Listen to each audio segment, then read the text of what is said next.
Welcome to our channel. Today we how to configure strong passwords in MFA for Chase and Citi app step by step clearly.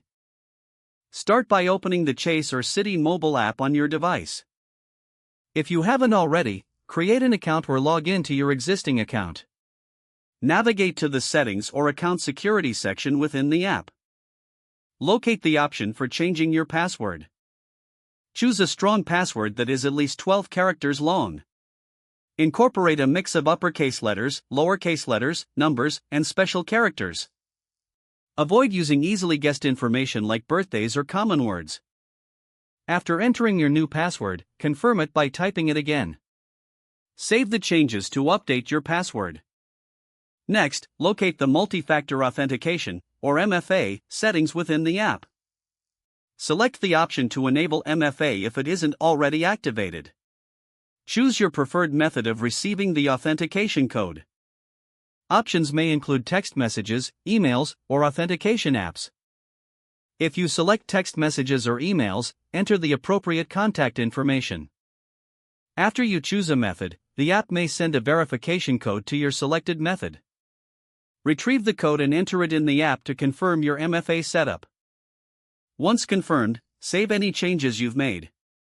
Check that both your strong password and MFA are functioning correctly by logging out and logging back in. If prompted, enter your new strong password and the MFA code you receive. Congratulations, your account is now more secure with a strong password and MFA enabled. If the page does not load, refresh the browser or try again in a private or incognito window. Make sure you are using the correct email address, then retype it carefully to avoid small typos. If your password is not accepted, use the reset option and create a new strong password you can remember. Check your spam folder for verification or security emails, then complete any requested confirmation steps. Enable two-factor authentication if available to improve account security and reduce unauthorized access risk.